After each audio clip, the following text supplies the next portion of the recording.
On today's video, we're taking a look at another dock, hub, whatever you want to call it, for the M.2 Mac Mini.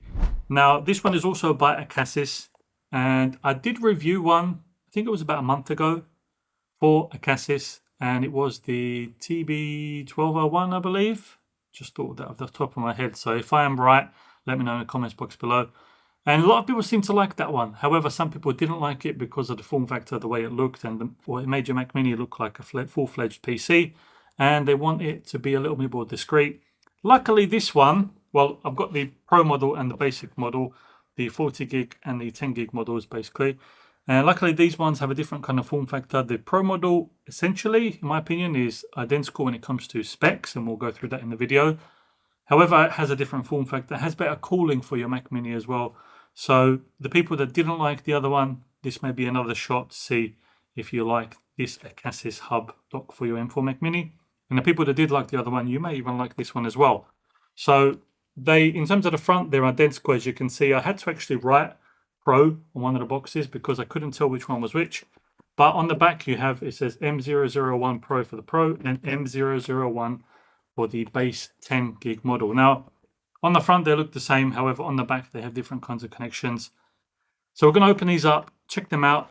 However, if it is your first time here and I earn your subscription, hit that subscribe button down below. Like the video if you end up liking it. Share it with your friends and family who you think might like this kind of content or different tech content on my channel. And leave a comment down below if you watched my previous ACASIS video with the TB1201. So yeah, let's check these out and see if they're any good.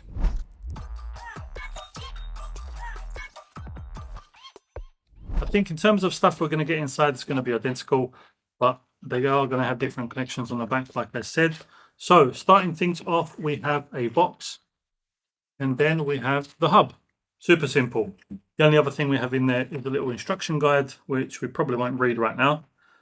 Let's take a look at the box, what we get inside. I would assume. So inside we get a power plug, USB-C one. I believe it's a 30-watt plug or adapter, whatever you want to call it. USB-C to USB-C cable to connect that. I believe that's if you need more power because of the dual NVMe slots in this hub. You get a 40 gig USB-C to USB-C cable. So that's going to be the host cable we use to connect this to the M.2 Mac Mini. We get a screwdriver, a couple, around 4 different thermal pads for the NVMe's, and these rubber that's basically used to connect, well, not to connect the NVMe to the actual hub, but to secure it in place. And then the box is empty. When it comes to the M.2 Mac Mini, I love these kind of hubs because it gives you more ports. It gives you SD card slots and memory card slots, which is something you don't get with the Mac Mini.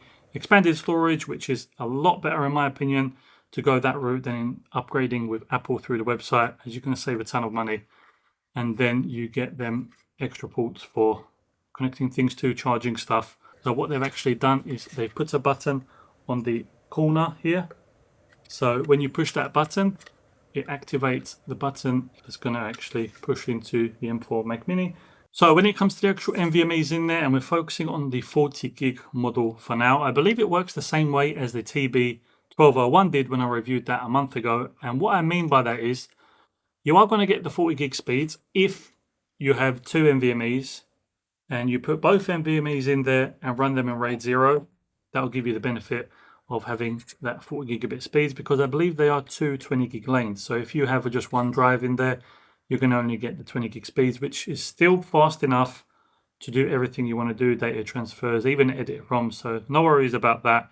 But if you want them faster speeds, you're going to run them in RAID 0. Something to take in mind is if you are running them in RAID 0 and you have 2 drives in there, say for example you have 2 2TB drives, it's going to give you 4 terabytes of storage in RAID 0. If one of them drives fails, you're basically going to lose your data, and I don't know how easy it's going to be to recover that, if at all possible to recover it. So if you do the RAID 0 route, make sure you have a backup of your data elsewhere in case something goes wrong. I'm going to do a speed test, but I don't have 2 NVMe's to put in there for that 40 gigabit RAID, and personally I don't want to use RAID 0.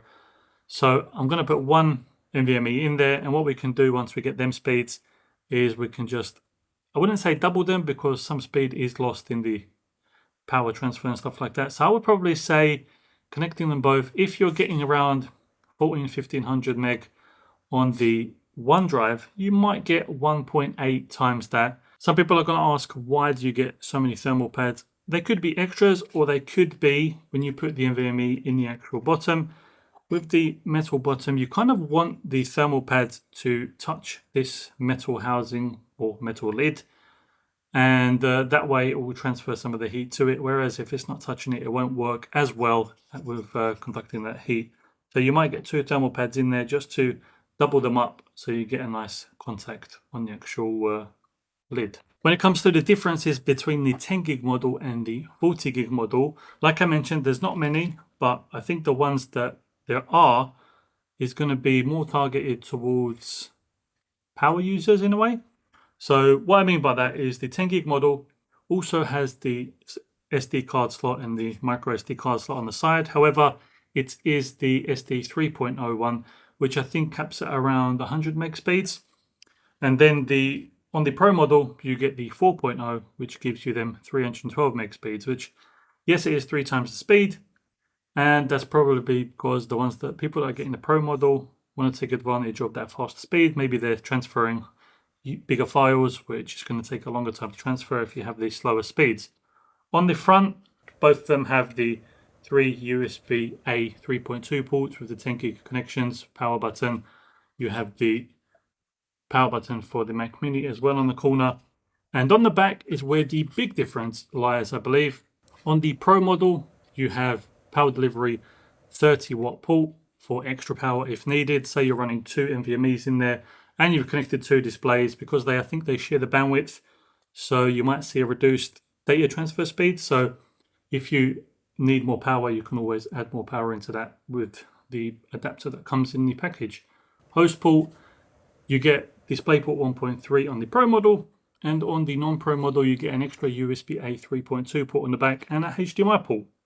So it's almost the same, just this one's more Pro. Who'd have guessed? Now what I'm going to do, I'm going to put only one drive in here, and then we're going to do some speed test on the machine and see how it works. See if it's loud, because I think it's supposed to have 2 fans in here for advanced cooling, whereas the TB1201 didn't have any fans in it. It was just relying on the fans in the M.2 Mac Mini. So it's going to be interesting to see if it's loud, because if it gets too loud, it's not something I like. So let's connect the NVMe in there and see what kind of speeds we get, and then we can kind of guesstimate what we would get if it was both NVMe's in there in RAID 0. So I've got my Dual NVMe SSD. This is a 4 terabyte drive, and it's rated at over, I believe, 5,000, 6,000 megabytes of speed. So the limitation would definitely not be in the NVMe when we do a speed test in here. So the way we connect it is we've got 2 SSD slots in there. Doesn't matter which one you use if you're just using one NVMe, of course, but I suppose it doesn't matter if which one you use if you're using 2 of them, because there is only 2 there. So we're going to slot it in there. Once it's slotted in, we're going to need them little rubber tips that I was telling you about, nibs or whatever you want to call them. You position it inside there and you simply just push it down. Let's put one of these thermal pads on top, because we want to make sure we're getting good heat dissipation. So we're going to put it on top of the NVMe, and that should be pretty good. Slots in there, and I am going to use the 40 gig cable that came with the ACASIS hub, because why not? That's what everyone else is going to be getting, so that's the best thing to do when it comes to testing. It's going to be the best option. That way I've got either side free, and this is generally a slimmer cable than some other ones out there that you might possibly get. And in terms of the power button, I can feel it when I push in this button here. I can feel it press the button on the M.2 Mac Mini. Opening down here, you can see straight through. It should help with the heat dissipation and the airflow for the fans of the M.2 Mac Mini. And then we've got these grills all around the actual hub, which should help with heat dissipation for the SSD using the fans that are inside. So let's connect it up. So I've got it all connected, but something I just want to show you is how it looks when it's all connected and on the desk. You can see how minimal it is, whereas on the TB1201, it is a bit more, well, it takes up a bit more space, and I can really see why people who like the whole minimalistic and space-saving aspect are going to enjoy this one as opposed to the other one. So yeah, let's reach around and push that power button, see how easy it is. So it's on the corner. Pressed it. There we go. So just as a benchmark, first thing I want to do, we've got the drive connected. You can see it here, YouTube Mr. H, and that's with the 4TB NVMe in there. What we're going to do is go on Black Magic Disk speed test. First thing I'm going to do is just show you a speed of what the M4 Mac or M4 Pro Mac Mini 512GB is capable of itself. So I'll do a quick speed test on that. And we can see it's over 4000 megabytes on the write and over almost 5200 on the read. So that's kind of a benchmark, but these M4 NVMEs are super fast. So I know we're not going to get anywhere near this, especially with just having the one NVMe in there, but just I want to show you what you can actually get having one NVMe, because it should technically be 20 gig speed. So let's see, we'll select this folder and let's see what we get. So just as I expected, we've got 1300 megabytes on the write, 1500 megabytes on the read. So if we had them in RAID 0 working together, two NVMEs, like I said, it probably wouldn't be exactly double, might be like 1.8 times of that. So you're looking at close to 3000 on the read and probably anywhere around 2700 on the write. But like I said, even this speed now is faster than the normal memory sticks you get, which are like only 10 gigabit speed. So perfectly capable of recording from, editing videos from, transferring data to. So even if you want to just use one NVMe, you don't have to worry.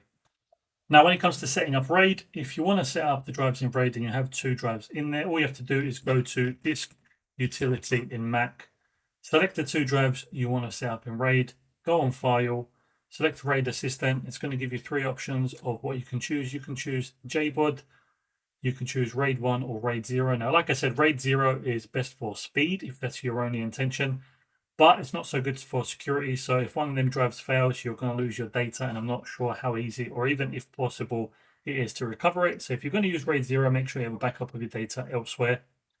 And then RAID 1 is more secure, but a little bit slower, whereas it makes a copy on each drive. So even if one drive fails, you still have your data on the other drive. So if you want to choose RAID, you're going to go through the process of these.